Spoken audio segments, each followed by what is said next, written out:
Assalamualaikum warahmatullahi wabarakatuh. Perkenalkan, nama saya Mauliana dengan NIM 20109133200012 dari Prodi Ilmu Keperawatan angkatan tahun 2020. Di sini saya ingin membawakan tema yaitu skizofrenia pada anak. Yang pertama, saya ingin menjelaskan apa itu skizofrenia. Skizofrenia merupakan gangguan psikotrik yang lebih sering terjadi di negara industri dan terdapat lebih banyak pada kelompok sosial ekonomi rendah. Skizofrenia merupakan masalah kesehatan umum yang berhubungan dengan banyak orang dan masalah ekonomi di seluruh dunia. Skizofrenia berasal dari dua kata. Yang pertama ada skinzo yang artinya rendah atau pecah, dan frenia yang artinya jiwa. Seseorang yang menderita gangguan jiwa skizofrenia adalah orang yang mengalami keretakan jiwa atau keretakan kepribadian. Selain itu, skizofrenia merupakan gangguan psikiatri yang meliputi cakupan luas dan gangguan perilaku yang berat.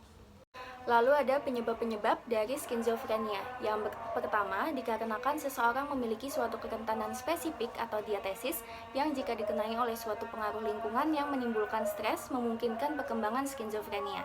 Yang kedua, pada pasien skizofrenia ditemukan adanya kerusakan pada bagian otak tertentu.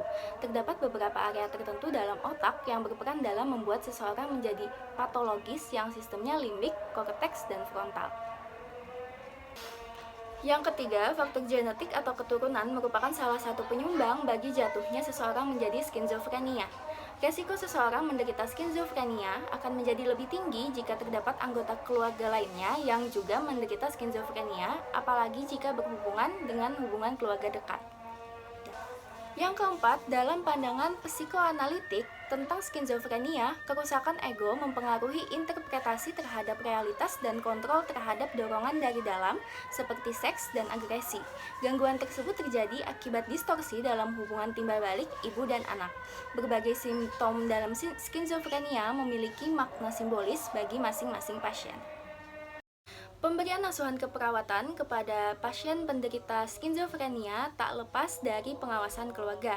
Hal ini sesuai dengan pernyataan yang dikemukakan oleh Feedback pada tahun 2011, yakni keluarga merupakan bagian terpenting yang mendukung pasien untuk menyelesaikan masalah halusinasinya. Keluarga juga perlu mengetahui perasaan dan keadaan klien di setiap harinya saat berada di rumah. Pernyataan tersebut didukung oleh Friedman pada tahun 2010 bahwa fungsi afektif pada keluarga merupakan kebutuhan psikososial yang diinginkan oleh keluarga, meliputi kehangatan, cinta kasih, saling mengasuh, dan saling mendukung antara anggota keluarga. Gejala halusinasi muncul saat klien memiliki respon negatif pada stresor yang dialaminya. Pengukuran tanda gejala dari halusinasi meliputi respon kognitif, afektif, perilaku, dan sosial. Respon kognitif klien setelah diberikan tindakan keperawatan yaitu konsentrasi yang baik ditandai dengan berkurangnya intensitas klien untuk menjawab pertanyaan perawat dengan jawaban tidak tahu dan tidak bisa. Perubahan respon kognitif yang dialami oleh klien merupakan dampak dari perawat yang terlatih dalam mengendalikan halusinasi klien. Hal ini sesuai dengan pernyataan dari Carolina dan Kellyat pada tahun 2008 bahwa respon kognitif yang positif pada klien dengan gangguan sensori persepsi halusinasi dapat terjadi akibat perawat yang terlatih. Respon afektif klien sebelum mendapatkan tindakan keperawatan yaitu perasaan takut, cemas, dan selalu meminta untuk pulang. Setelah mendapatkan tindakan keperawatan, intensitas perasaan takut dan cemas klien berkurang. Komunikasi yang baik dan terapi yang sesuai dapat menurunkan respon negatif dari pasien dengan halusinasi.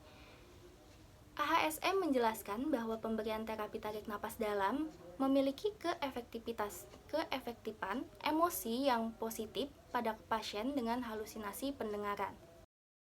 Respon perilaku yang dialami klien sebelum mendapatkan tindakan keperawatan yakni klien tampak bingung dan malas untuk mengikuti aktivitas di ruangan.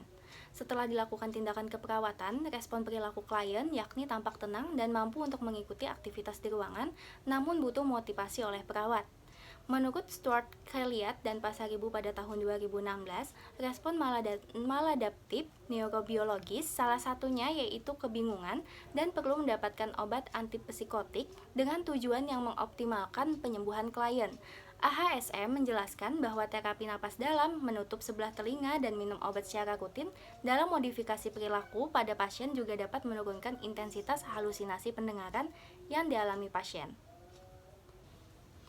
Respon sosial yang dimiliki pada klien sebelum mendapatkan tindakan keperawatan yaitu sulit untuk mengikuti kegiatan di ruangan dan di rumah tidak pernah mengikuti kegiatan dalam masyarakat.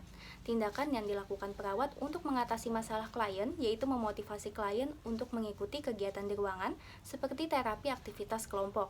Tujuannya agar intensitas klien dalam berkomunikasi dengan perawat dan klien lain menjadi lebih sering. Respon sosial klien mengalami perubahan ke arah positif. Keliat, Akemat, Helena, dan Nurhaini pada tahun 2011 menjelaskan bahwa pemberian kesempatan untuk pasien dalam melakukan kegiatan sosialisasi seperti terapi aktivitas kelompok dapat membentuk respon positif pada keadaan sosial klien. Mungkin sekian penjelasan tentang skizofrenia dari saya. Sebelum dan sesudahnya saya ucapkan terima kasih.